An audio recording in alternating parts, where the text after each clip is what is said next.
Màn đêm sương khuya rơi, sương ướt đôi vai em gầy. Giờ đôi ta nơi đây mãi sẽ xa nhau rồi đây. Nhìn nhau đôi ba giây rồi sẽ đến lúc ta chia tay.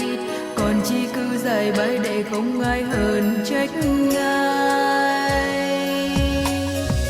Thời gian ta yêu nhau em cảm ơn anh khi vui buồn. Người luôn quan tâm em bao nỗi đau hay hạnh phúc.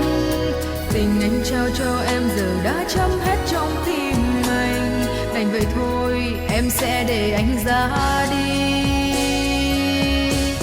Càng yêu anh càng đớn đau khi anh đã không như lúc đầu.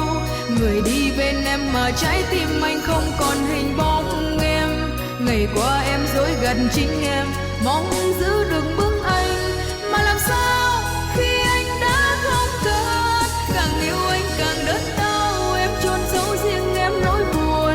Cầu mong quên đi ngàn chiếc hôn bao kỷ niệm tháng năm. Từ đây em sống mà thiếu anh, em biết thật khó khăn, khó lắm nhưng em phải tập quen.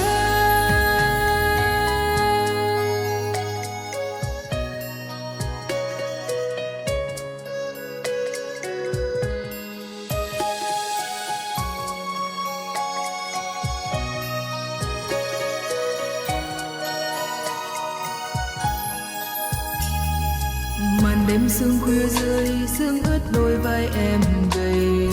Giờ đôi ta nơi đây mãi sẽ xa nhau rồi đây. Nhìn nhau đôi ba giây rồi sẽ đến lúc ta chia tay.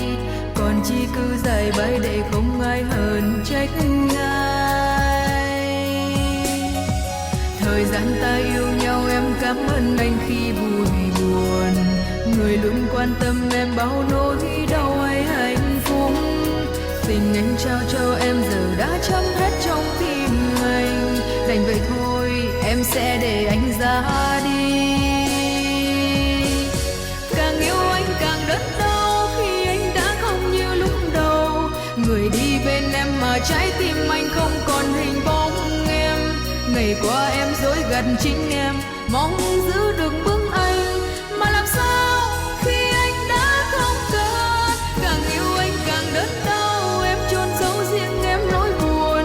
Cầu mong quên đi ngàn chiếc hôn bao kỷ niệm tháng năm. Từ đây em sống mà thiếu anh, em biết thật khó khăn, khó lắm nhưng em phải tập quen. Càng yêu anh càng đớn đau khi anh đã không như lúc đầu. Người đi bên em mà trái tim anh không còn hình bóng em. Ngày qua em dối gần chính em, mong giữ được bước anh. Mà làm sao khi anh đã không cần. Càng yêu anh càng đớn đau, em chôn giấu riêng em nỗi buồn. Cầu mong quên đi ngàn chiếc hôn bao kỷ niệm tháng năm. Từ đây em sống mà thiếu anh, em biết thật khó khăn, khó lắm nhưng em phải tập quen. Từ đây em sống mà thiếu